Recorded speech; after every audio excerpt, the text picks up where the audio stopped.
ká polówó ọjà kájọ gbúgbàjẹ ètò tó ń pè lérò ètò tó ní ṣe pẹ̀lú àṣà ìròyìn eré ìdárayá ìròyìn àwọn gbajúmọ̀ òṣèré bẹ́ẹ̀ ni live on air advert jingle entertainment breaking news gossip and news event promotion church program muslim program and all of your events ẹgbẹ́ gbogbo ìwà kẹwàá wíwẹ̀ lọ́yà ní gbogbo ayé yóò gbọ́ rédíò àti tẹlifíṣàn kanú lè jẹ́ ìbílẹ̀ rédíò and tẹlifíṣàn tiwantiwa tó kalẹ̀ sí United Kingdom the classic of African community online station best for the community home and abroad ìbílẹ̀ rédíò ní gbogbo ilé ẹ̀kọ́ gbogbo wa nígbà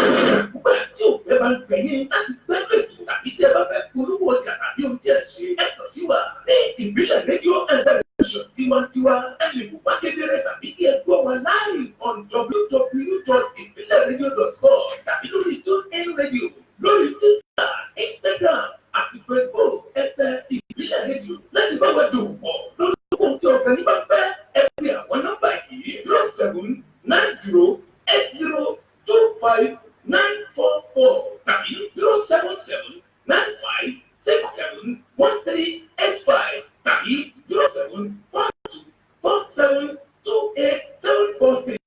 ìbílẹ̀ rédíò and television tiwantiwa kárí ayé ni wọ́n kó wá gbọ́ wa ilẹ̀ títí.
من الشيطان الرجيم بسم الله الرحمن الرحيم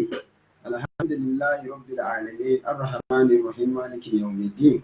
اللهم صل على سيدنا محمد وعلى آله وصحبه وسلم آمين adá ọpẹ́ fún Ọlọ́run ayin Ànábì wa Muhammad sallallahu alayhi wa sallam Ọlọ́run ọba wọn náà ni adá ọpẹ́ fún ọba tó jẹ́ pé òun ló pa wá láti ọjọ́ Jímọ̀ tí ó kọjá tó fi di ọjọ́ tèmi Ọlọ́run àdúgbò wọn àyìn Ànábì wa Muhammad sallallahu alaihi wasallam Ànábì wọn náà ni Ànábì náà ni aṣíwájú wa ẹni ìkẹ́ ẹni ìgẹ̀ ẹni tó jẹ́ pé òun náà ni olùtọ́sọ́nà wa àlékún ìkẹ́ àlékún ìgẹ̀ wọ́n jẹ́ kó máa bá Ànábì wa Muhammad sallallahu alaihi wasallam gbogbo àwọn ará alẹ́ Ànábì àti àwọn gbogbo àwọn òjíṣẹ́ pátápátá àti àwọn ará alẹ́ àtàwọn sàábẹ̀ rẹ̀ àti gbogbo àwọn tó bá tẹ̀lé súnà ti Ànábì Muhammad sallallahu alaihi wasallam pẹ̀lú inú kan àti ọkọ̀ kan Ọlọ́run aláàánú àlékún ìkẹ́ àlékún ìjẹ́ kó máa bá wọn adúpẹ́ fọ́lọ́run àyìn Ànábì wa Muhammad Ọlọ́run tá a dá ọpẹ́ fún ọba tó jẹ́ wípé kò sí ní tí ẹ̀dá bó ti wù kí ẹ̀dá ó lè rí ipò pípò yóò kí ẹ̀dá ó lè wà àfi ẹ̀dá ó máa dúpẹ́ nítorí wípé kò sẹ́ni tọ́lọ́run ò ṣe fún àyàfi tí ó sọ wípé tòun ò tó kò sẹ́ni tọ́lọ́run ò ṣe fún àyàfi tí ó ní tòun ò tó ẹni kálukú bó bá ti ń wo bìkan wípé kíní yìí kò dùn mọ́ mi nínú ó kù díẹ̀ káàtó síbi kan òun sì tún máa rí ibi tó jẹ́ pé inú rẹ̀ ó ti máa dùn tọ́nà ti ṣe fún ẹ Ọlọ́run dúpẹ́ fún ẹ̀wọ̀n àyè ológun tó dúpẹ́ orí rẹ̀ ò dáwọ́ ìdúró lórí wa ọba tó jẹ́ pé ó tóbi jùlọ nínú ọlá ẹ̀ ẹlòmíì ó bẹ Ọlọ́run ọba á bẹ Ọlọ́run ọmọ títí aníwọ̀n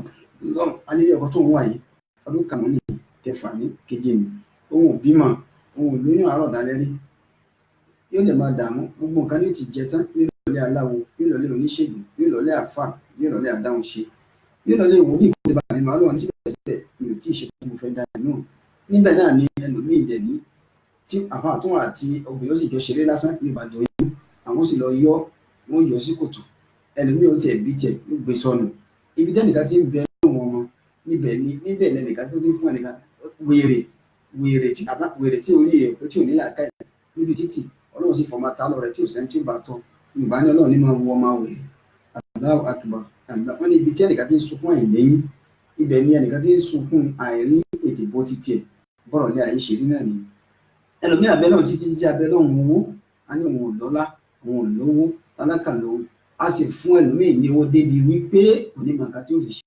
a ní money is not our problem ọlọ́run á kí wa yẹn lóko ó mú ọ̀rọ̀ ilé ayé náà kò tì bọnú ara wọn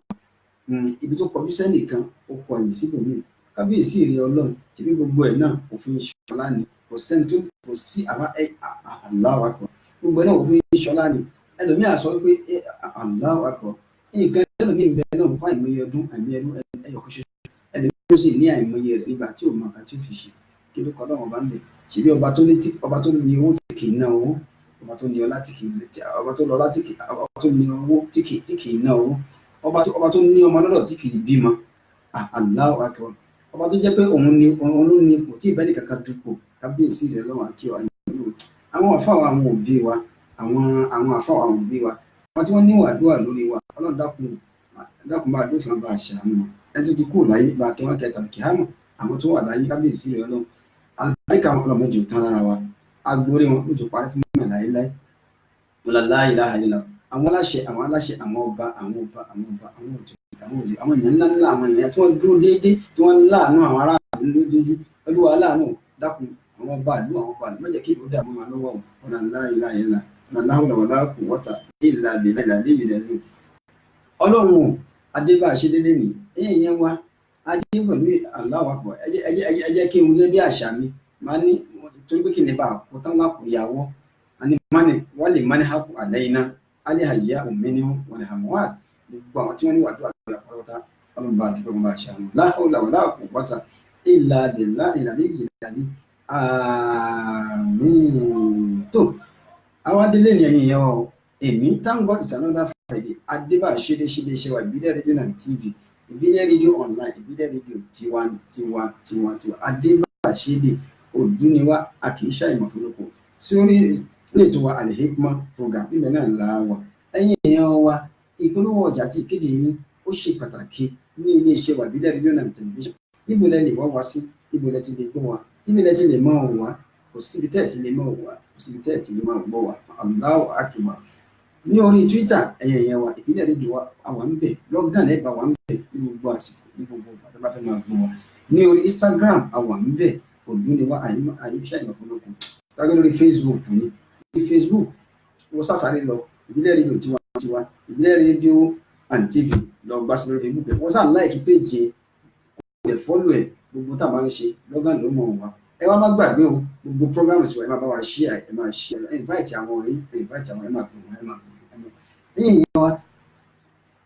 fojingles ní advert ní entertainment ní gbogbo tó kó dá sílẹ̀ oníṣẹ́ ọwọ́ aládàáni oníṣẹ́ oṣù oníṣòwò gbogbo yòówù tó káyé ó gbà lọ́wọ́ ẹgbẹ́ wáyé wọn bá wa gbọ́ gbogbo tó ti ń gbọ́ ìbílẹ̀ rédíò káàkiri àgbáyé wọ́n ti máa gbọ́ wẹ́bsáìtì wa www.ibileradio.com email wa info@ibileradio.com gbogbo ọ̀nà tẹ́ bá wá sí ẹ bá wa ẹ lè gbọ́ wa lórí in radio lórí fóònù yìí lọ́gàn ẹ̀ bá wa níbẹ̀ ìpolówó ọjà àti ìkéde yìí ṣe pàtàkì o nọ́mbà tẹ́ lè pè wá sí tó jẹ́ abroad number wa +4474 59353799 ẹ tún lè pè wá sí +44 7424 728743 ẹ lè pè wá sí nọ́mbà náà ìyẹn abroad number wa gbogbo tẹ́ bá débẹ̀ ẹ rí i pé ẹ bá wa dáwọ́ pọ̀ ẹ rí i pé rere ni olúwa iléeṣẹ́ alálùbáríkà iléeṣẹ́ ìbílẹ̀ rédíò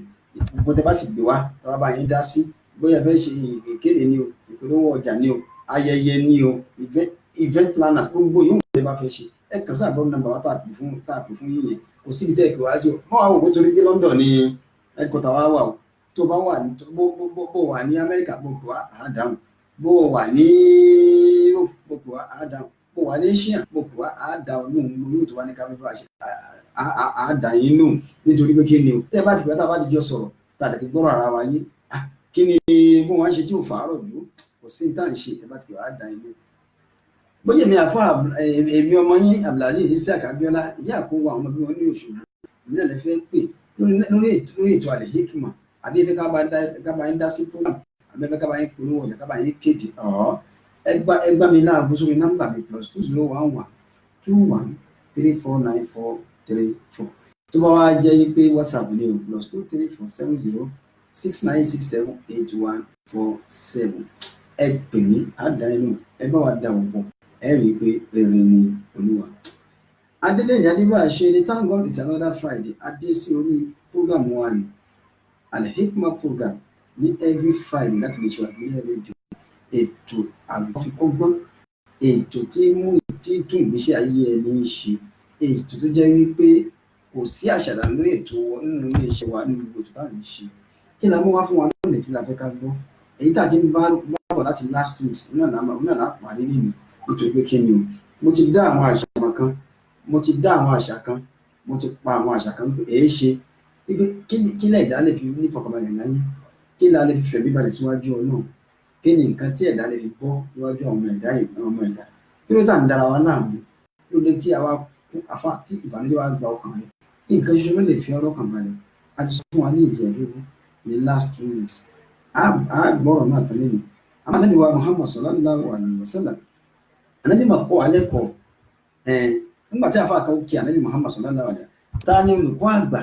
bí bàbá wa kan bàbá wa dáadáa bàbá wa àgbàlagbà bàbá wa léyìí ńlá nílùú Ìwó ní Nàìjíríà bàbá wa máa fi ti Ìwó ti àpọ́nlé dárúkọ wọn kálí bá mọ̀ páwọn ni mò ń wí ẹnu mi ò gbórúkọ wọn bàbá wa Abdulbaki nílùú Ògùn wọ́n pè wọ́n ní wòlíì àgbà Allahu Akbar wọ́n pè wọ́n ní wòlíì àgbà Ànábì wa Muhammad sallallahu alaihi wasallam ó ní adánilẹ́kọ̀ọ́ àgbà Ànábì kọ́ wa lẹ́kọ̀ọ́ dáadáa nígbà tí àfáà kan kí Ànábì ó ní ìmára Muhammad rasatin tanzilu alimuha wa ma qara minha kutuban wala kataba ó ní ìmára Muhammad rasatin Ànábì yẹn síwájú bàbá wa máa lọ́lá wọ́n kí wa pé happy Friday àǹfààní wa you are welcome on program ẹ káàbọ̀ sórí program wa ṣé dáadáa ní akúndé mẹ́ta kó lájímọ̀ ní èmi òṣùpọ̀ alájà wa dáadáa Princess Ìbíwùmí Mọ́rẹ́ni kejì àwọn náà ti join wa wọ́n lórí program àwọn náà ń wò wá báwo ni ọ̀dọ́ yẹn kó jímọ̀ ní mọ́mì wa dáadáa Olúwatóbi lọ́ba Allahu Akbar Olúwatóbi lọ́ba peace àwọn náà ti join wa láti ìlú Egypt níbí ṣé dáadáa kó ọjọ́ mẹ́ta ṣé dáadáa kó jímọ̀ ní wọ́n ṣe ọ̀pọ̀ rẹ̀ láyé. Ànábì wa Muhammad sallallahu alaihi wasallam ó ní olùkọ́ àgbà oní tí ń kọ́ni lẹ́kọ̀ọ́ àgbà Ànábì kọ́ wa lẹ́kọ̀ọ́ kan ká tó wá bọ́ sínú ọ̀rọ̀ Ànábì wa Muhammad sallallahu alaihi wasallam ó ní ẹ̀yẹ èèyàn mi wá gbọ́ Ànábì ṣe wá sí wá ká Ànábì dára sallallahu alaihi wasallam Ànábì ni máa ń tọ̀ lábà dúnìyà halalan ẹni tó bá wá láyé tó náà bá fún láyé ó wà láàyè ẹni náà wá ilé ayé ó wà ní ó fà lọ́tún ó fà lósì ó wá ní halalan wasta'fafan ọ̀nà tó tọ́ ló ti rí ilé ayé títí ọ̀nà tó rọrùn wasta'fafan ọ̀nà tó rọrùn ló fi wálé ayé ọ̀nà aláàlẹ̀ ọ̀nà ìtọ́ kò wá lọ́nà haram ní a máa ṣe yálà tí ń àlùláwà ó wà ní ó wálé ayé ó fẹ́ jẹ́ láyé ó sì gbìyànjú ó lẹ̀ jẹ́yàn Ànábì ó fẹ́ lówó ó fẹ́ lọ́lá olúwa níbẹ̀ fẹ́ lókìkí ó wá lókìkí sallallahu alaihi wasallam Ànábì sọ bẹ́ẹ̀ ó ní ẹnikẹ́ni tó bá wá ilé ayé halalan ó wà ní ọ̀nà tó tọ́ ní ọ̀nà rọrùn ní ọ̀nà tí ìgbàdàn ọba yọnu sí a sì fún nílé ayé náà ṣé owó ló fẹ́ ni Ọlọ́run wá fún ṣé ọlá ló fẹ́ ni Ọlọ́run fún lọ́lá ó fẹ́ ipò Ọlọ́run fún nípò gbogbo téèyàn dà ní ti dára láyé irú ẹni bẹ́ẹ̀ wá Ọlọ́run mo sì fún ẹni ní ọ̀nà tó rọrùn ó ní wàtá áfúfá mìjàrí nígbà tí ọwọ́ rẹ̀ wá ba ọlá náà tán tí ọwọ́ rẹ̀ dé ipò náà tán tí ọwọ́ rẹ̀ ba nǹkan tó fẹ́ tán àfà ẹni tí ò rí jẹ lánàá ó wá rí jẹ lónìí, ó ní owó lọ́wọ́, ó ní ipò, ó lọ́lá, ó lórúkọ, ó wà famous, gbogbo ẹni tí dára ló wá ní àní Muhammad sọ̀rọ̀ ànábì ń ṣe wá sí ni o. Wọ́n ń bọ̀rọ̀ náà bọ̀, wọ́n ní àwọn ànábì àwọn ọ̀dọ́ tó ń kálẹ̀ yìí pọ̀, ànábì ní bẹ́ẹ̀ ni gbogbo tó bá wá ilé ayé lọ́nà tó tọ́, ọ̀nà ẹ̀tọ́ ló fi wá o, kì í ṣọ̀nà tí ò tọ́ o, kò ṣògùn, kò kówó jẹ, kò yíwèé, kò ṣe fraud, kò ṣe nǹkan tí ò dáa, ó ṣàwà lọ́nà àláàlì, lọ́nà tó dáa. Ọlọ́run nígbà tá a wá fún un tán wọ́tà á fún fàmì ìjàrí, ó wá ṣe ìrọ̀rùn fún àwọn ará àdúgbò rẹ̀, àwọn tó jọ ń gbé nínú ọlá ẹ̀ wọ́n jẹ níbẹ̀, nínú ipò rẹ̀ wọ́n jẹ níbẹ̀, nínú ògo rẹ̀ àwọn èèyàn ń lò níbẹ̀, nínú ìràwọ̀ rẹ̀ àwọn méjì tí abẹ́rẹ́ ti kò ya kẹ́ni mọ́ ní èèyàn. Ṣé nǹkan tó bá yín jẹ́ nìyí nìyẹn? Kẹ́ni mọ́ ní pọ̀, ẹlòmíì ó ní ni kò ní fẹ́ kẹ́ni wọ́n ní alákàrà ò ní fẹ́ kẹ́ni kejì dín. Bẹ́ẹ̀ sì ni ojú ọ̀run tá a rí ojú ọ̀run tẹ́yẹ fò láì fapá kanra, ṣùgbọ́n náà ni inú ibú ó tó ẹja jẹ láì fara kanra, inú igbó ó táwọn ẹranko jẹ láì fara kanra. Wọ́n nírú ẹni bẹ́ẹ̀ wàtà áfúfú àmì ìjàrí alẹ́ màá sọ̀rọ̀ wọ́n nírú ẹni bẹ́ẹ̀ gan ó wá ṣe kí ni o, ó wá tún ṣe àmójútó ìrọ̀rùn fún àwọn aládùúgbò ẹ̀, ó wá ń ṣàánú wọn, nínú ọlá ẹ̀ wọ́n ń jẹ ń bẹ̀, nínú ipò ẹ̀ wọ́n ń jẹ ń bẹ̀, nínú ògo rẹ̀ wọ́n ń lò ń bẹ̀, nínú ìwà rẹ̀ wọ́n ń lò ń bẹ̀. Ànábì nírú ẹni bẹ́ẹ̀ kí nìkan tí ó ṣẹlẹ̀ sí gan, ẹ̀jẹ̀ agbóhùn ilé àwọn ọ̀hán náà.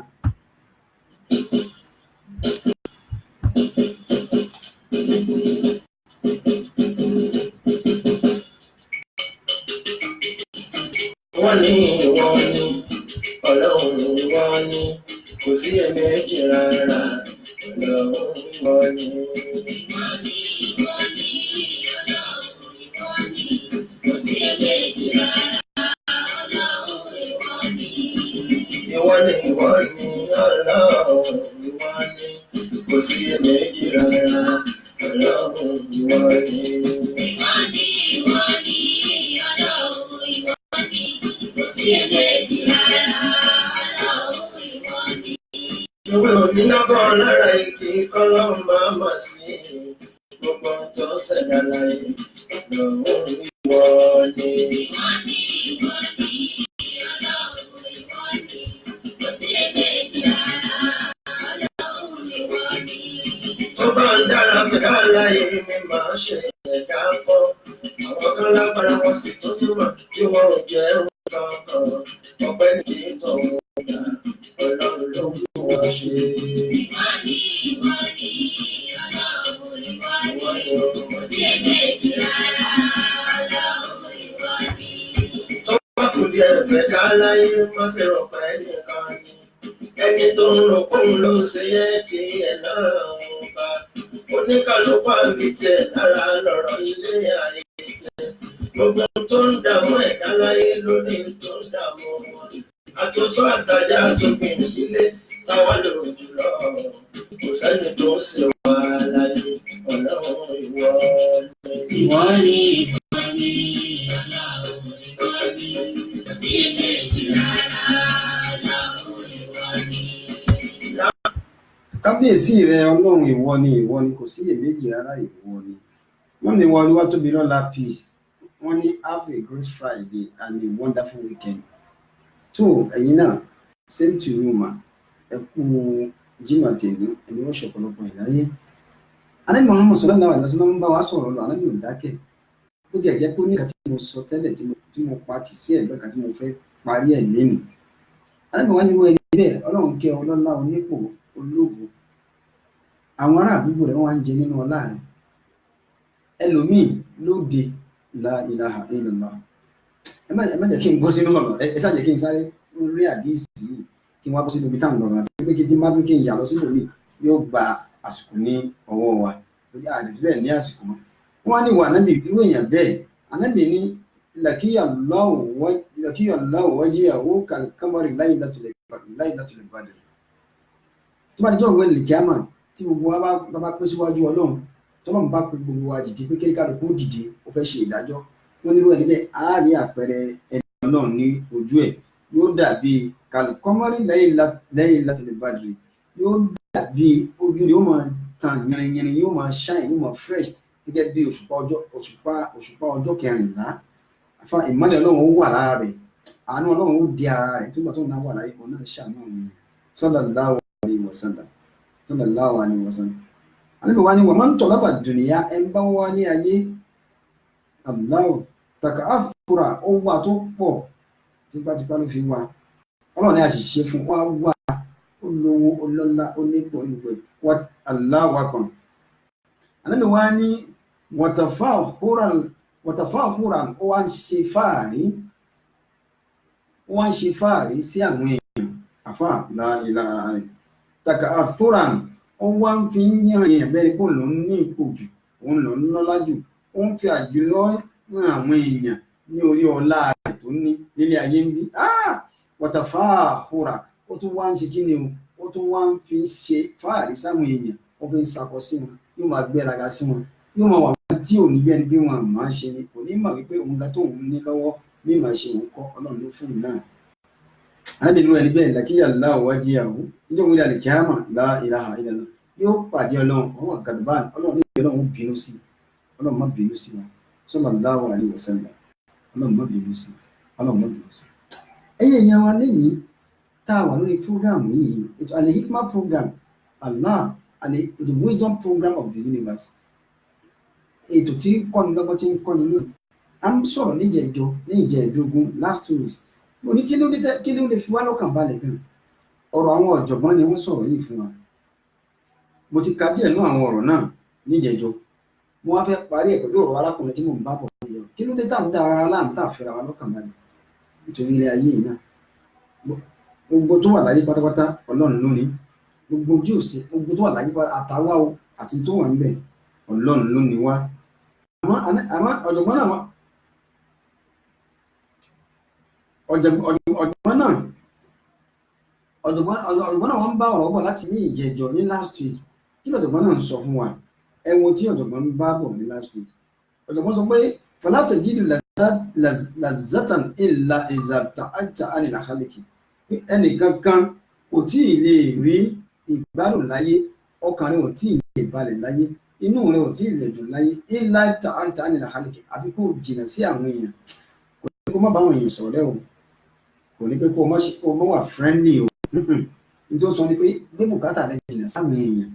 kó gbé bùkátà rẹ̀ síwájú Ọlọ́run nítorí pé kí ni o wa man yatawakkal ala Allahi fa huwa hasbuhu wa man yatawakkal ala an-nasi gẹ́gẹ́ bí àwọn èèyàn ṣe máa ń sọ wọn ní fa huwa yakata ẹni bá bólúwa dúró Ọlọ́run lẹ́yìn yóò tó àmọ́ èèyàn tó bá gbẹ́kẹ̀lé èèyàn tó fara ti èèyàn Ọlọ́run ní àwọn èèyàn ó dà Ọlọ́run ga wọn yóò ṣubú ni nítorí pé Ọlọ́run nìkan lọ́ba alájọ tá a lè fara tì lẹ́yìn. àfàwọn bọ̀rọ̀ ẹ̀ bọ̀ ó ní wà á ń tàhà ní qalbaka li rabbika ó ní kó pa ọkàn rẹ sófo free your mind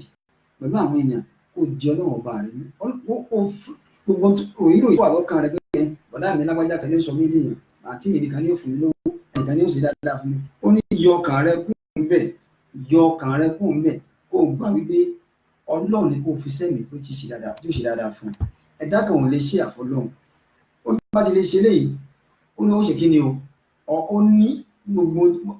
ọkàn rẹ ó balẹ̀ láyé inú rẹ ó dùn ó ní fọkànbalẹ̀ ó ò ní mọ káyà sókè mọ́ torí tó bá gbẹ́kẹ̀lé èèyàn tó bá disappoint ẹ àfà tó bá disappoint ẹ tó ti fẹ̀mí sí i tó bá disappoint ẹ ó lè bára ẹ níbi tó fẹ́ torí ẹni tó gbọ́kànlé òun gan ní àwọn bùkátà tó pọ̀ ó ní àwọn programs tó náà fẹ́ ṣe ó ní àwọn kan tó náà fẹ́ gbọ́ Allahu akbar ó wà tó wọ́n bá bọ́ ní wà á ń tafarrada fi azil lazati bí munajati rabbil ardi was samawati ó ní Ọlọ́run bá rẹ̀ ní kó yá máa bá sọ̀rọ̀ kẹ́lẹ́kẹ́lẹ́ àwọn àṣírí rẹ̀ Ọlọ́run ní kó tú fún nǹkan tí ń dà wá láàmú lọ́kàn Ọlọ́run ní kó sọ fún lórí ọmọ rẹ̀ ló níṣòro Ọlọ́run ní jẹ́ ká níṣòro Ọlọ́run ní kó sọ fún inú rẹ̀ ń dùn lórí ọmọ rẹ̀ òfẹ́ kó bàjẹ́ Ọlọ́run ní kó sọ fún lórí iṣẹ́ rẹ̀ ni Ọlọ́run ní kó bá sọ̀rọ̀ Allahu akbar Allahu akbar Allahu akbar Allahu akbar. ẹ máa gbọ́dọ̀ wọn náà ṣe ń bọ̀rọ̀ náà rọ̀ kí wàá ló ṣe àwọn èèyàn lẹ́yìn tó jẹ́ pé ó dàbí eléyìí máa ń ṣẹlẹ̀ sí ara àwọn àfáà tó bá kí ó là wá nítorí pé kí á fẹ́ ṣe mauludi, á fẹ́ ṣe dàláàtì lè kọ́dúrì, á fẹ́ ṣe wòlímà, á fẹ́ ṣe lọ́ńtì orí ìgbàlá rẹ̀ á ti wá gbé ẹ̀mí sódà àwọn tá a pè tó bá wá tó ṣé wà lọ rẹ́rẹ́rẹ́rẹ́rẹ́ àníríyàn ṣẹ́mánù dà ṣẹ́mánù ń kọ́ àwọn tá a ṣe alága chief lọ́ọ̀ṣà ń kọ́ wọn ní kò tí ì dé àti ìrì kò tí ì wà láìláha ìlà àpò tí wàá kẹ́mi sókè tó kó àpá àti jẹ gbèsè lọ rẹ́rẹ́rẹ́ àpá àti jẹ gbèsè ilẹ̀ ti kún lórí nǹkan tí ò tí di ọwọ́ rẹ̀ tó ti jẹ gbèsè lé lórí káwọn afá náà ṣàkíyèká fura láàrin yìí nítorí pé o a gbọ́dọ̀ kọ̀rẹ́ẹ̀tì ara wa atamuruna an-nasa bil-birri wa tansawna anfusakum wa antum tatluna al-kitaba afala ta'qilun wọ́n rìn ló sọ bẹ́ẹ̀ pé èyí ṣe táwọn àwọn èèyàn láṣẹ àwọn àfà bil-birri bí kò máa ṣe dáadáa wa tansawna anfusakum àwọn àgbàgbé orí ara wa àbá ara wa sọ̀rọ̀ mọ́ ṣé Kùránì ò bá wa wí ni ṣé àdìsí Ànábì ò bá wa sọ̀rọ̀ ni tí wọ́n pa àwọn ọ̀dọ́gbọ́n ò bá wa wí ni wa antum tatluna al-kitaba ṣé bẹ́ẹ̀ ṣe ń ka tírà Ọlọ́run ẹ̀ ń ka tírà à ń ka Al-Qur'an afala ta'qilun ní ẹ̀yìn àfa ẹ̀ ṣe làákà yìí o ara ní chairman dàkú tí ì dé ó fẹ́ ń bọ̀ ó fẹ́ dé kìnìkan a ti wá kó ẹ̀mí ara wa sókè a ti kó ọkàn ara wa sókè lórí pé a fẹ́ káwọn èèyàn wá ṣe donation fún wa tó bá fẹ́ ṣètò náà a ní ọ̀pọ̀ àwọn èèyàn sí program a ní kẹ́ mọ́ invite yìí excuse me a ní káwọn èèyàn mọ́ bá yín dá sí program tẹ́ ẹ̀ ń ṣe Islam náà sọ wípé Islam náà jó yé wa wípé kódà náà sọ fún àwọn sọ̀rọ̀ láwàrí ó ní hosmini àmúwálì yìí sọ̀dáka àbí ó ní gbà nínú owó ọwọ́ wọn owó ìwọ ànábì gbà nínú owó àwọn olówó gbà lọ́wọ́ wọn torí pé kí ni kó jẹ wọ́n nípa sórí ire nì Ọlọ́run gbà nínú owó Ọlọ́run ní ká má pè wọ́n ká má gbà nínú owó wọn àmọ́ ẹjẹ́ àfìgbàgbọ́ wa sọ́dọ̀ náà kí ló dé táwa káyà òkè Allahu akbar kódà ọ̀jọ̀gbọ́n gbà tó ọ̀jọ̀gbọ́n ń bọ̀rọ̀ lọ ó ní masakinu halu duniya kharraju mina duniya wa ma fiya zaku atiyaba ma fiya ó ní mélòó àwọn èèyàn tí wọ́n kú láyé tí wọ́n tọ́ ìbádùn ayé wò ẹgbẹ́ wọn fi inú ìgbésí ayé wọn fi lo ìbànújẹ́ wọ́n tún wá kú láyé pẹ̀lú ìbànújẹ́ wọ́n tún wá bá Ọlọ́run ọba náà pẹ̀lú ìbànújẹ́ àwọn náà tó bànújẹ́ lọ bá Ọlọ́run ọba o ó ní mélòó wọn ọ̀dọ̀ wọn ń bèèrè pé wọ́n má àtìyàmù dúnìyà kí ni nǹkan tó dùn kí ẹ̀fọ̀kànbalẹ̀ láyé gan fún ọmọ ẹ̀dá láyé oníwàmọ́ àtìyàmù máa fi kí ni tó dùn ní ayé gan tó jẹ́ ìfọ̀kànbalẹ̀ fẹ́mi àti lórí iṣẹ́ rẹ lórí ìgbésí ayé rẹ lórí ọ̀rọ̀ ayé rẹ ọ̀tá pọ̀ fún ọ ni ó dojúkọ ìṣòro kan ni ó fẹ́ gba kankan níwájú Ọlọ́run ni ọ̀lẹ ní dà wá láàmú kí ló tí wọn náà ò lè kọjú sọ́nà kó o bí Ọlọ́run kó súnmọ́ àwọn wàlí Ọlọ́run àwọn wàlí àgbàlagbà àwọn àfáà dáadáa àfáà tó wọ́n lóòótọ́ àwọn wàlí àwọn pásítọ̀ tó wọ́n lóòótọ́ tó bá jẹ́ Christian tó ń lóòótọ́ wáyé tó súnmọ́ kí wọ́n bẹ̀rẹ̀ fún ọ àdúrà ní kò gbámú Ọlọ́run ní kò gbámú ọ̀nà ló ń dà wá láàmú ó ní wàmọ́ àtìyàmù máa fi akíni tó dùn láyé tí èèyàn lè gbámú láyé ó ní kọ́là muhibbatullah kéèyàn nífẹ̀ẹ́ Ọlọ́run tó nífẹ̀ẹ́ Ọlọ́run ọba rẹ̀ bàbá wa ọmọ ọlọ́lá àǹtí wa mọ́rẹ́ni kejì ìbíwù mí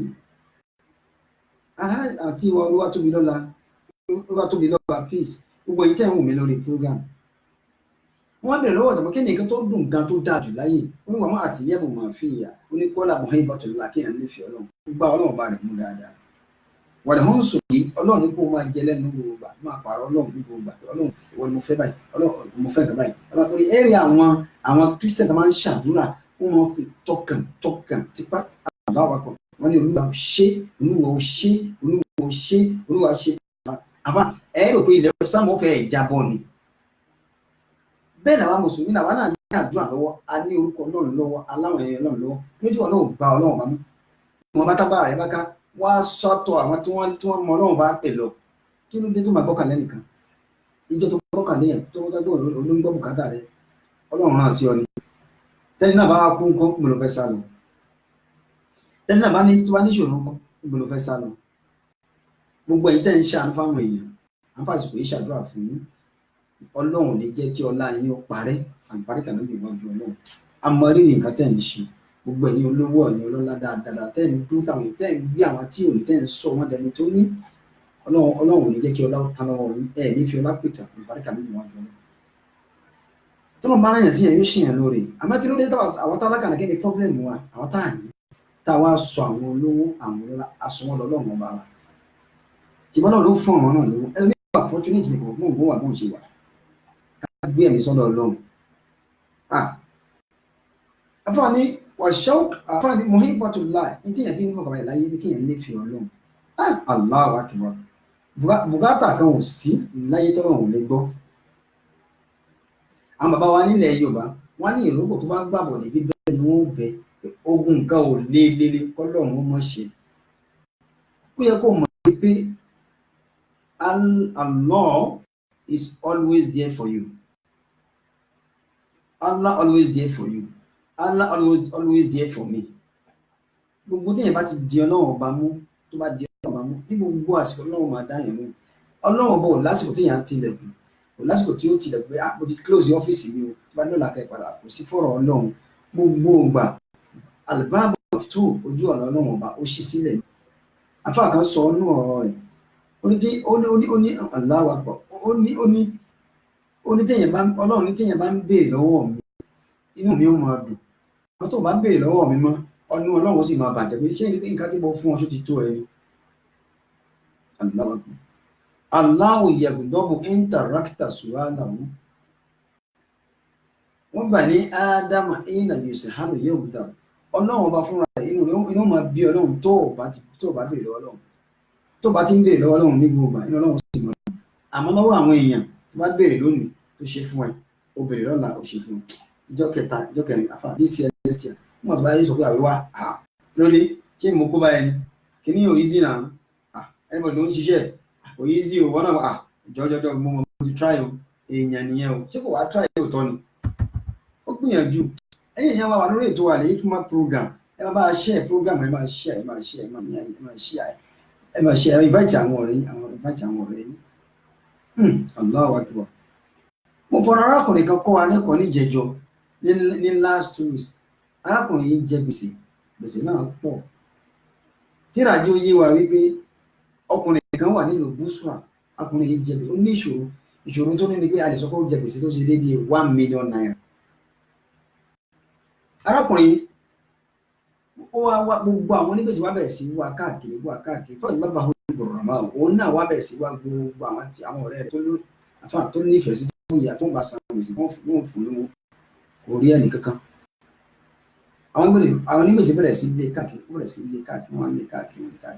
èmi àti ẹ̀ náà jẹ gbèsè sẹ́ni tí ò jẹ gbèsè bá a ṣe jẹ náà ni wọ́n jẹ wá gbogbo tó ń jẹ gbèsè ọ̀run wa ló ń bá wa san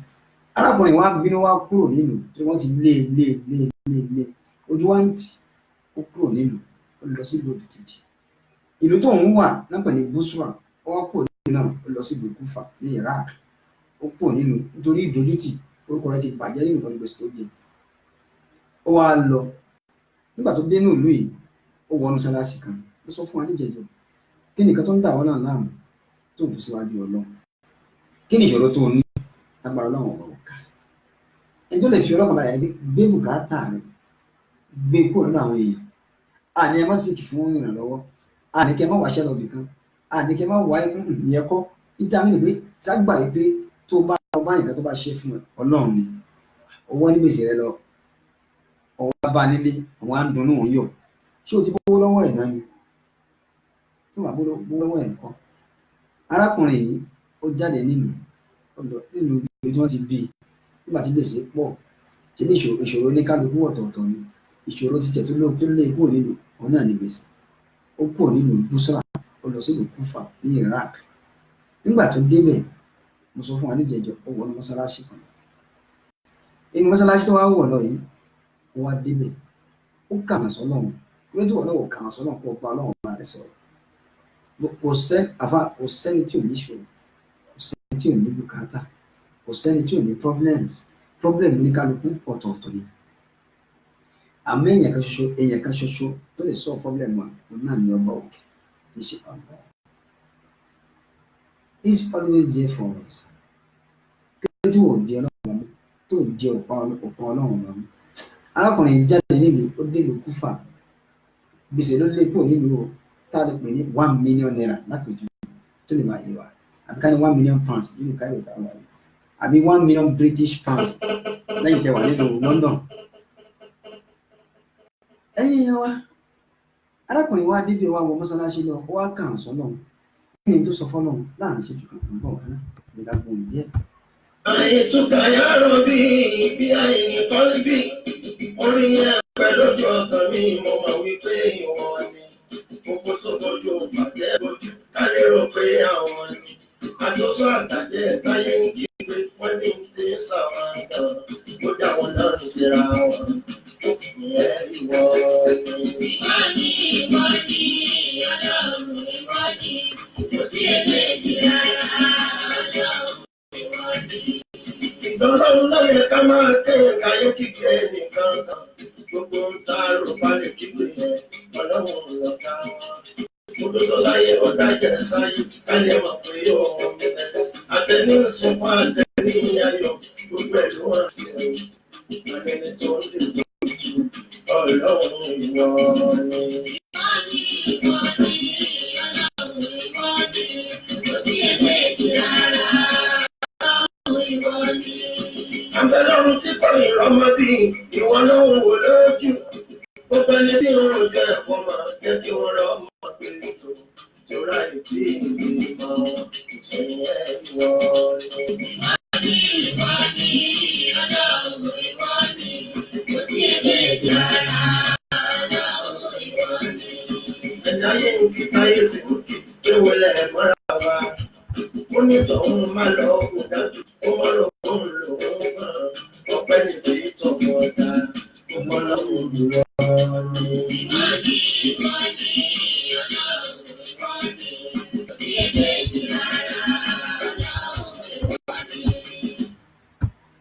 Ìwọ ni ọlọ́run ọba ìwọ ni kò sí èméjì rárá ọlọ́run ọba ni gbogbo ẹni tá à ń pariwo tá à ń kígbe wọn ọlọ́run làwọn náà ń pè ọlọ́run lọ́ba rẹ̀ ká máa pè wọ́n mi wá Airat ọláìtàn aláwùsá alájà wa dáadáa láti ìlú Nàìjíríà wa alaikum salam wa rahmatullahi wa barakatuh akójímọ̀ tèmi báwo ni sáìdì ẹ̀rọ yín ṣe dáadáa lẹ́wà èmi ó ṣe ọ̀pọ̀lọpọ̀ jímọ̀ láyé ẹ máa gbọ́ mi ẹ̀yin tẹ́ wà ẹ̀yin tẹ́ ń gbọ́ mi ní gbogbo ẹ̀yin tẹ́ tí ń wò mí ẹ bá wa share program ẹ bá wa share lórí Al-Hikmat program náà láti lè ṣe wà ìbílẹ̀ rédíò náà TV ìbílẹ̀ rédíò tiwantiwa ìbílẹ̀ rédíò online tó yẹ pé kò sí tẹ́ẹ̀tì lè wà lórí Facebook àwọn àmbẹ̀ lórí Twitter lórí Instagram ẹ bá wa share program ẹ invite àwọn ọ̀rẹ́ yín ẹ bá wa share arákùnrin yìí ó wá nínú mọ́sálásí ó wá wọnú mọ́sálásí lọ ó wá kàn sọ́lọ́run ó ní ó wá gbójú sókè ó ní yá màláìka ẹ̀yin màláìka ọlọ́run ẹ̀yin ọmọ ogun ọlọ́run mo pè yín o Allahu Akbar ó ní yá màláìka tó rọ̀ bí ó ní ẹ̀yin màláìka ọlọ́run mo pè yín o irúfà owó kí sọ̀tí ilallah ó ní ọ̀rọ̀ tí mo fẹ́ sọ yìí ẹgbẹ́ ọ̀rọ̀ mo mọ̀ kọ́ lọ́wọ́ bá ń gbọ́ mi mo tún wá rán yín sí ọlọ́run ẹ̀bá mi jíṣẹ́ fún ọlọ́run irúfà owó kí sọ̀tí ìlàrọ̀ bíkù ẹgbẹ́ ọ̀rọ̀ mi lọ síwájú ọlọ́run ọba yín o mo kò sì ń gbọ́ mi ọlákùnrin ló ń sọ bẹ́ẹ̀ fọ́lọ́run ó gbójú sókè wọn ń sọ fún sọlọ́run lọ́rùn òun náà bọ́ sórí awọ orí ìkírun awọ rẹ náfìlà kó o bí ọlọ́run kó o gbọ́wọ́ sókè kó o bí ọlọ́run kó o ronú ọlọ́run kó mi sì máa jábọ́ lójú rẹ ọlọ́run ó mọ̀ pé lẹ́nu kó wá pé lórí ọmọ rẹ ni lórí iṣẹ́ rẹ ni lórí aya rẹ ni lórí fámìlì rẹ ni lórí gbogbo nǹkan tó bá dáwọ́lé kí lọ́lọ́run sọmọ kó wọn lè ṣe mẹ́ ọlọ́run ó ṣe é kódà fúnra ẹ̀ ló gbé aláàánú dìde sí ọ arákùnrin wa pe ọlọ́run ó pè bí ṣe pé ó ní ẹ̀yin màláìka ọlọ́run ẹ lọ bá mi jíṣẹ́ mi fún ọlọ́run ó ní èmi tí mò ń bá yín sọ̀rọ̀ yìí o ó ní fa èmi tí mò ń sọ̀rọ̀ yìí o gàríìbù àlejò ní mí nílùú yìí o wọn mọ̀dí yóò onígbèsè lòun òun jẹ gbèsè ló léwu kó ń léwu òun ò sì ní padà sílé àti tó bá bá òun san gbèsè òun ìwọ ọlọ́run la ilaha illallah ọlọ́run wọlé àbíta gbogbo tó jẹ gbèsè láyé bí èmi àtiwọ́ tó ń wọ̀ mí náà ọlọ́run bá wa san gbèsè wa èyí tá a jẹ ọlọ́run bá wa ọlọ́run kó fi rọ̀ wá lọ́rùn láti san èyí tí a jẹ èèyàn ẹ̀dá ẹgbẹ́ wa ọlọ́run láti san gbèsè náà kò bọ̀ wá láṣìírí èyí tí wọ́n sì jẹ́ wá bó àwọn èèyàn láṣìírí kan wá san títà wá náà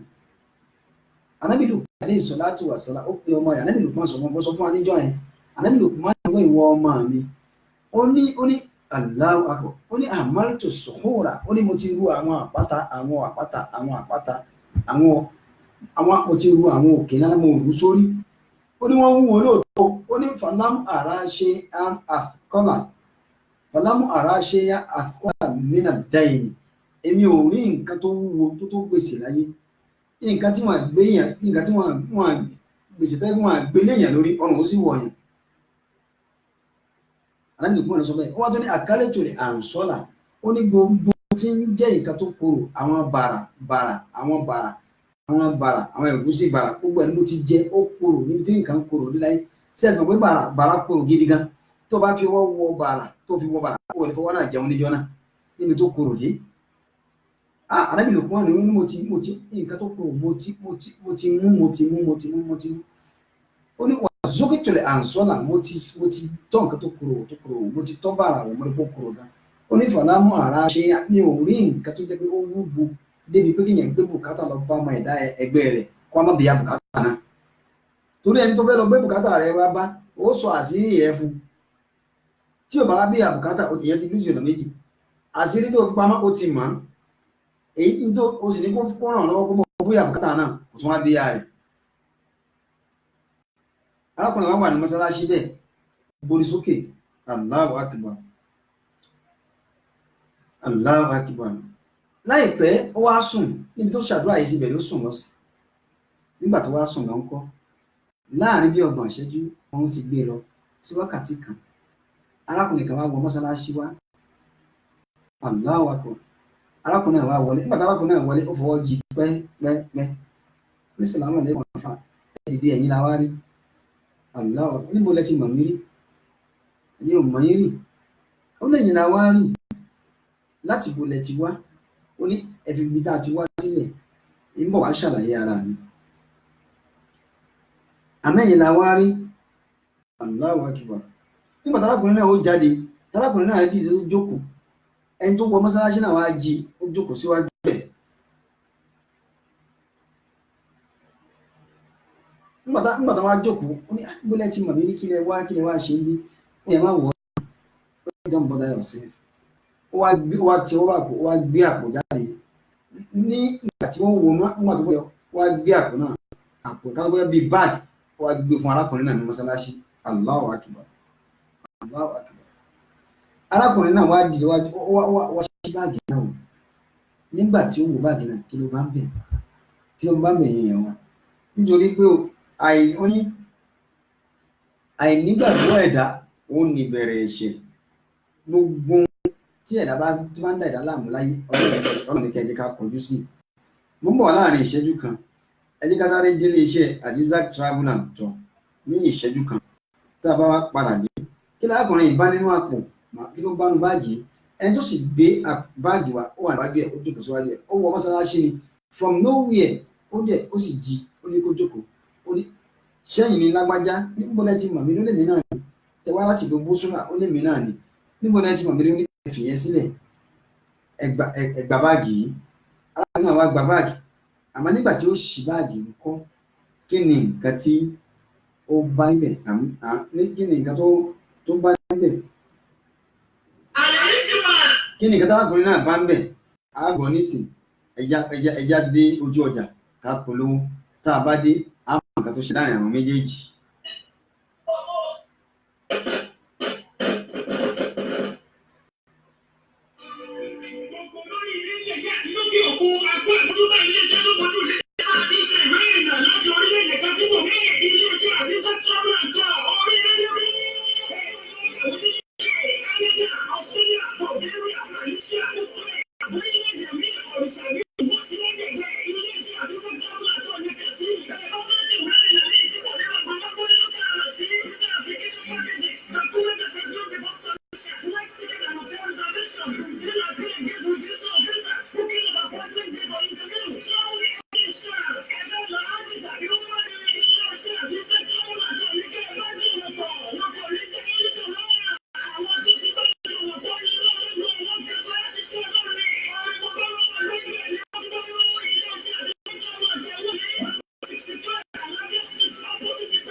èèyàn wa ẹ̀ka àpò náà láti iléeṣẹ́ àṣìṣe àgbàgbọ́nà tọ̀ ọlọ́run ló fi rán wọn ètò ìwé ìrìnà àjò wọ́n fẹ́ gba visa ní fẹ́ skul lábúrò ìwé tó wọ́n fẹ́ ṣe ẹ̀ka sí wọn wọ́n dání ọ̀gẹ́ bí ìbéèrè yín ọlọ́run ló fi rán wọn ọlọ́run ló gbà fún wọn ọlọ́run ìjẹ́ ìmọ̀ọ́ṣẹ́ ọlọ́run ló kọ́ sí wọn. tó yẹ ìyẹn wa arákùnrin yìí à ń bá lọ bẹ́ẹ̀ ó wá ní gbọdọ̀ tí mọ̀ mí ó ní ìlú báyìí ó ní ìlú Kúfà lẹ́wà ìlú kejì tó súnmọ́ bí ìbẹ̀rẹ̀ mi ti wá ní Iraq ní ó ní ẹ ṣí báàgì ọwọ́ yín wò nígbà tí bàbá yìí ó ṣí báàgì wò bàbá tó jẹ gbèsè yìí tí ó ṣí báàgì wò owó tó ó bá owó ńbẹ̀ tó ṣe déédéé 3 million naira ó sì jẹ gbèsè 1 million naira ó lè gbà mú fún yín ni ẹ̀fìn mi lòún ṣe ẹ̀mọ́ mérí ni ó ní jẹ́ wá ṣàlàyé fún wọn ni wọ́n ṣàlàyé fún ó ní mo wà ní ọ̀dọ̀ mi ó nígbà tí mo ṣe náfìlà tán mo wá sùn ẹni tó gbé owó wá ló ń sọ bẹ́ẹ̀ fún arákùnrin yìí o arákùnrin yìí nígbà tí gbèsè lé kúrò nílùú ó dé mọ́ṣáláṣí nílùú kejì tí jẹ́ ìlú Kúfà ó sọ fọ́lọ́run pé báyìí pọ́blẹ́mù ni ẹ̀yin mọ̀lẹ́kà ọlọ́run ẹ bá gbé ọ̀rọ̀ mi lọ síwájú ọ̀rọ̀ ọlọ́run síjọ́ àánú mi kó bá mi san gbèsè mi ó bá wà náà san gbèsè títí wa ìdẹ́ nǹkan mi ìdẹ́ àwọn mi ọlọ́run mọ̀ wá ló ní gbèsè ọ̀run ọlọ́run mọ̀ bá wa san èyí táwọn èèyàn jẹ wá ọlọ́run dákun bò wọ́n láṣẹ kí wọ́n san fún wa káwọn náà ṣètì táwọn náà jẹ. ó ní mo wá sùn mo wá lálàá ọlọ́run wá fi hàn mí lójú oorun kódà ọlọ́run gbé mọ́sálásí tẹ̀ wá gbogbo wá síwájú mi lójú oorun mọ́sálásí báyìí nílùú báyìí. nísìnyí kó o gbé owó tó ṣe déédéé 3 million torí pé olówó wọn kó o lọ gbé fún arákùnrin náà kó o sọ fún arákùnrin náà yìí pé àwọn màláìkà tí wàá jíṣẹ́ rẹ̀ fẹ́ fáwọn ọlọ́run Allahu Akbar Allahu Akbar. ó nítorí pé kódà mo lórí ọ̀la yìí pé arákùnrin wọn sọ fún mi lójú wọ́n fi hàn mí wípé arákùnrin náà ó jẹ gbèsè owó tó ṣe déédéé 1 million naira ìwọ dìde láti ìlú rẹ kó o páàkì 3 million naira sínú báyìí kó lọ gbé fún àwọn ọlọ́run la rán ọ sí ó ní ẹ má wulẹ̀ dára iná ọlọ́run ló rán mi sí yín Allahu Akbar gbogbo kíbi tá a bá wà ọlọ́mọṣẹ́ àwọn aláàánú sí wa orí ètò àrẹ Hikmat program láwà láti lè ṣe ìbílẹ̀ rédíò náà TV ìbílẹ̀ rédíò online ìbílẹ̀ rédíò tiwantiwa ọdún ni wá a kì í ṣàìmọ̀ fún lóko èmi àwọn sọ wípé ìbílẹ̀ rédíò on top forward ever backward never ìbílẹ̀ rédíò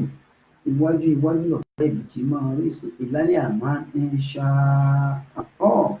ẹyẹ bí ọ̀kẹ́ ò sí nínú iléeṣẹ́ ìbílẹ̀ rédíò Allahu Akbar. arákùnrin ní ọlọ́run rán mi sí ẹ má wulẹ̀ dé ẹ má wulẹ̀ bọ́dà ẹ má wulẹ̀ disturb ara yín ẹ má bọ́ ọmọ ara yín ẹ má bọ́dà ara yín owó ìṣe ọlọ́run ní kí n gbé fún yín ojú àlá náà ti fi hàn pé ibi báyìí lágbájá báyìí wà mẹ́ oúnjẹ gbèsè lọ kó 3 million naira arákùnrin náà sì wò tó sì bù sẹ́kù ìwọ náà ṣé n tó fẹ́ ṣe fún mi lẹ́yìn lójú wọn náà fọ̀rọ̀ rẹ síwájú ọlọ́run lójú òní nígbàgbọ́ wájú ọlọ́run gbogbo òkè tó lé tó ga òkè ṣòro tó ga wájú rẹ ọ̀rùn ìṣẹ́jú mẹ́rin lọ́wọ́ tó fi pẹ̀tẹ́lẹ̀ gbogbo nǹkan ló ní àsìkò ló ní ìgbà ọlọ́run wọ́n láti tá a dé ọlọ́run má dá yẹ̀yẹ́ wa lẹ̀ fún aráyé gbogbo bùbátà ọlọ́run mọ́ṣẹ́ ìbá wa gbọ́ Allahumma ya Rabbi la tushmit bina umama lam ya'rifuka wa lam yad'uka ya Allah fata'akkaki annal maqadira ka'inu àti mọ́ àlẹ́yà sọ̀bárìtà amlam tẹ́síbírí ọlọ́run wọ́n dá yẹ̀yẹ́ wa lẹ̀ fáráyé wọ́n sọ wádìí ní yẹ̀yẹ́ o arákùnrin ti jẹ́ ní yẹ̀yẹ́ ládùúgbò nínú rẹ̀ nítorí gbèsè tó jẹ ọlọ́run ara láàánú sí ọ̀rọ̀ náà ò tí ì tán síbẹ̀ ó wá ń bẹ̀ sí sunkún kí ní pa yín lẹ́kún sọ́pọ̀ yìí ò tó yín ni ẹni tó tókù síwájú ẹ̀ tó gbó wá kò mọ nǹkan tó ń pa lẹ́kún kí ni nǹkan tó ń pa yín lẹ́kún ẹ jẹ́ gbèsè lẹ́bí nǹkan tó lọ́n fi hàn mí ṣé bẹ́ẹ̀ náà ẹ̀bẹ̀ kan ń bẹ́ẹ̀ mo jẹ gbèsè náà pọ̀ àbá ó bu sẹ́kùn ni gbèsè náà pọ̀ àmọ́ èyí tẹ́ wá sí fún mi ó jọ mí lójú ni tọ́nà ní kẹ́ fún mi láàrínà ìtọ́nà ṣe ìjọ mí lójú wọ́n bẹ̀rẹ̀ sí sunkún kí ní pa yín lẹ́kún tó yóò tó yín ni tí ò bá tó yín ó wá ní òkè ọba tó bá pọ̀ lápèjúwe ní ẹgbà káàdì ní àdírẹ́sì nínú tẹ́ ẹ bá náwó ìtàn tí ò bá tó yín ó wá bá mi nínú mi láàyè ilẹ̀ Muhammadu Rasulullah kí ló láwọn náà bí fèsì mò ń bọ̀ wá ná ní ìṣẹ́jú kan ẹni ó sì ti jẹ́ nǹkan láyé tó dààmú dààmú kiri tó máa dààmú nǹkan lábùkù tó yẹ̀yẹ́ kiri ó máa pẹ́ nìkan lọ tá ohun tó ń ba yé òun jẹ ọlọ́run ní òun gidigidi ṣùgbọ́n lọ́wọ́ wọ́.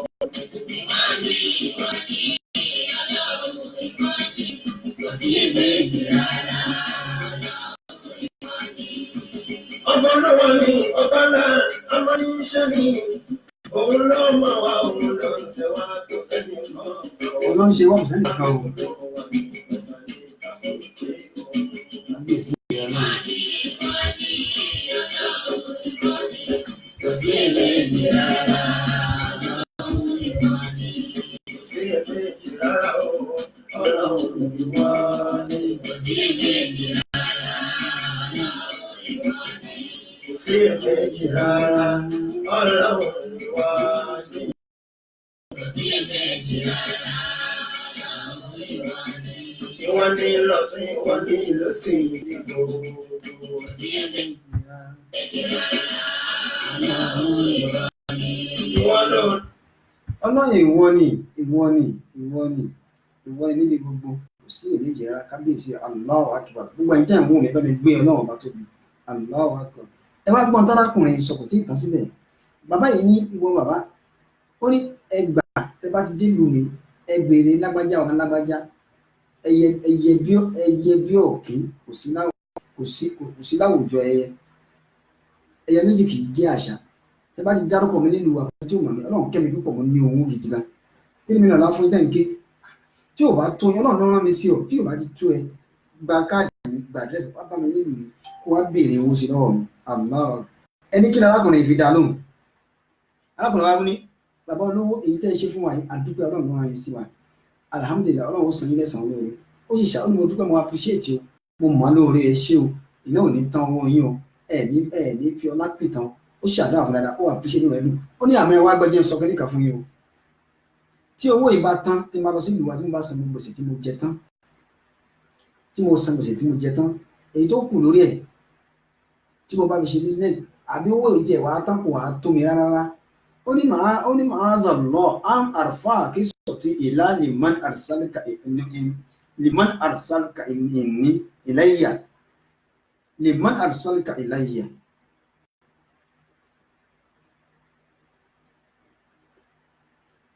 Ó ní tí owó ìbá wa tán òun ni wàá gbọ́ ó lé mi ò ní padà wàá bá yín láyé kí wọ́n á béèrè owó lọ́wọ́ yín mọ́. Ó ní mọ́sálásí tí mo wà yìí Ọlọ́run ni mo pè é ni mo bẹ̀ mo sì pé èmi ò mọ yín ní Ọlọ́run ló gbé yín wà. Gbogbo ìtàn tẹ́ ẹ sọ yìí ìtàn ní àlá ni wọ́n fi àlá náà fà láhàn. Àlá kọ̀ bó ṣe rí Ọlọ́run gbé wá fún yín lóòótọ́ mo jẹ gbèsè mo kúrò nílùú mi mo wá sí Ọlọ́run ni mo pè mo ní káwọn mọ̀lẹ́kà ọlọ́ba mi lọ jíṣẹ́ ní fọlọ́ pé kó rán àláàánú sí Ọlọ́run ló rán yín wá. Tí n bá tún níṣòro owó mi lọ́jọ́ mi èmi wá bá yín o ìní pé yín o Ọlọ́run ni màá tún pè yín wà nínú ìwà Allahu Akbar. Tí mo lọ nìyẹn ó jẹ́ wà gángọ́ wọ́n wá ti sin ikọ́ kíá kódà bí nǹkan bọ́ fẹ́ sì kú mọ́ ọ̀dọ̀ rẹ̀ lálọ́ bọ́ fẹ́ sì gbéyàwó ọ̀dọ̀ rẹ̀ lálọ́ bùkátà ọ̀dọ̀ ló wí náà lálọ́ kí ló dé ẹ̀fẹ́ jẹ pa ni. Arákùnrin ní èmi ò ní wá bá yín o ìtẹ́ ṣe mo dúpẹ́ o mo mọ̀ lóore o Ọlọ́run ní jẹ́ fápìtà ọlá yóò ní tọkùn ní pa àmọ́ mẹ́ expect mi pé màá bá yín padà tó ìgbà tó dà kí ló dé ṣé ní yorùbá ń bínú nínú ó ṣe bí ẹnìkan ni mo pè Ọlọ́run ni mo pè tó dá mi lóhùn tó sọ wípé tó sì rán yín wá tó gbé àwòrán ìwà bá yín gbogbo problem tó máa ń ṣàlàyé fún tó fi rán yín wá òun náà ni màá tún wá pè tí màá tún wá ní problem mi àlá gbogbo bí tá a dé ìlú wa o gbogbo tó ní ìṣòro ọmọ ṣàbà gbọ́ bùkátà wa a sáré dé ojú ọjà ní ìṣẹ́jú kan tábà dé káwá máa dágbére láàrin ìṣẹ́jú kan à ń bọ̀ wá náà.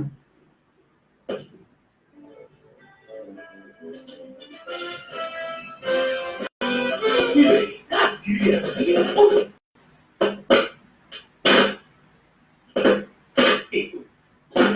Ètò.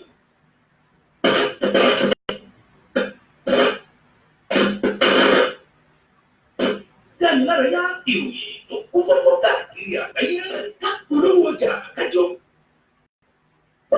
Ní ìyẹn wa ẹ má bínú sí wa nẹ́tíwọ̀kì wa ló fẹ́ ṣe mọ̀nàmọ́ná. Níbi tá a dé yìí a máa fi àsìkò yìí dágbére orí prógráàmù wọn náà lẹ ti ń gbọ́ wa látàárọ̀ láti lè ṣe àbílẹ̀ rédíò náà TV orí program Al-Hikmat program tí ń gbọ́ ní tó ń wá sí ojú ìwòran àti etí ìgbọ̀nyín láti lè ṣe wa ìbílẹ̀ rédíò náà àti ìbílẹ̀ rédíò tiwantiwa. Abílí àṣùyẹ àmọ̀ fi dábìrì àmọ̀ fi ṣe lọ. Ọlọ́run wọlé arákùnrin tí Ọlọ́run dùn nínú yìí gbogbo tó jẹ́ òkè ìṣòro ẹnìkọ̀ọ̀kan wa tó ń jẹ́ ìbànújẹ́ fún wa Ọlọ́run mọ́ṣálá ìbá wa sọ di ìdùnnú fún wa. Ní orúkọ olóòtú àgbà láti iléeṣẹ́ ìbílẹ̀ rédíò náà àti láti United Kingdom nílùú London lọ́hùn àti gbogbo àwọn tí wọ́n wà ní nídìí ẹ̀rọ nílé iṣẹ́ náà lọ́hùn tí a jọ ṣe ètò tèmi. À ń fi dúpẹ́ fún gbogbo ẹ̀yin tẹ̀ ń wá ẹ̀yin tẹ̀ ń bọ̀ wá àfiṣe yìí ẹ kú gbogbo ìgbà ẹ kú àtẹ̀lé ní gbogbo ìgbà Ọlọ́run yìí wọ lára ní ìdọ́dọ̀ ìbànújẹ́ òní wọlé tọ̀ ẹ fẹ́ máa gbọ́ ẹ fẹ́ máa wò wá fún wọn tó ń darapọ̀ mọ́ fún ìgbà àkọ́kọ́ lórí Instagram lórí Twitter lórí Facebook lórí ní TuneIn Radio ẹ máa gbọ́ àwọn ọ̀dọ̀ kékeré ẹ máa gbọ́ àti ẹ máa wò wá wẹ́bsáìtì wa ní www.ibileradio.com ẹ fẹ́ sẹ́ni ìgbè tí wà ní fún ìkọ̀kan info@ibileradio.com that's our email address. Now wọ́n lè wá sí tóbi àbọ̀lù nọ́mbà wa +4474 5935 3799 tàbí kẹ́ ẹ pè wá sí +4474 24 728743 ìyẹn ni àbọ̀lù nọ́mbà. ẹ̀yin ẹ máa bá wa share program ẹ máa share ẹ máa invite àwọn ọ̀rẹ́ ẹ pè wọ́n lọ́tún lọ́sì ẹ má fi ṣàwọn torí anímọ̀ṣàwọn ni àwa ìbílẹ̀ rédíò. Allahu Akbar bàbá ọmọ alára wọn ní ẹ̀kọ́ ètò náà tó ẹ̀yin náà ẹ̀kọ́ àtẹ̀lé ẹ̀kọ́ sùúrù ẹ̀kọ́ àtàrọ̀ pẹ̀lú wa gbogbo yín tẹ́ wà lórí program pẹ̀lú wa tájọ ṣe tèmi àkíyín àdúpẹ́. ètò Al-Hikmat program ẹ fẹ́ pè mí ni o àbí ẹ fẹ́ fún ìkéde àti ìpolówó ọjà náà bàtẹ́ ẹ̀rọ pè mí sí +2011 2134 9434 tàbí kẹ́ WhatsApp mi sí +234 706 678147. orúkọ tèmi kò yí padà ọmọ yín náà ni ọmọ yín dáadáa Abdulaziz Isaac Abíọ́ládé àkúwà ọmọ níbi wọn ní ìlú Ọ̀ṣun. ọmọ àgbà kan ọmọ máa ń lẹ̀ kó wà ká bí àbàbá bí mẹ́ta bá wà ọmọ rẹ̀ ó padà jẹ níbẹ̀ àwa ló máa sọ̀rọ̀ jọ lókun à ń fàṣìkò yín lọ́wọ́ tó bá di níjọ́ mẹ́jọ a nílò lọ ẹja tó lọ tí ò dé ní owó a nílò lọ kọ̀ọ̀kan tó lọ tí ò dé alẹ́ odò àwa ni lánàá àwọn ni lẹ́yìn tó bá di ní ọjọ́ mi àjọ mẹ́jọ ọjọ́ mi ọjọ́ rẹ̀ pọ̀ ní fi ẹlòmíì ṣe wà o àwa làá wá ẹ̀yin làá máa bá o wala subhana rabbika rabbil izzati amma yasifun wassalamu ala al-mursalin walhamdulillahi rabbil alamin. ó dàbọ̀ ká pàdé ọjọ́ mẹ́jọ lọ.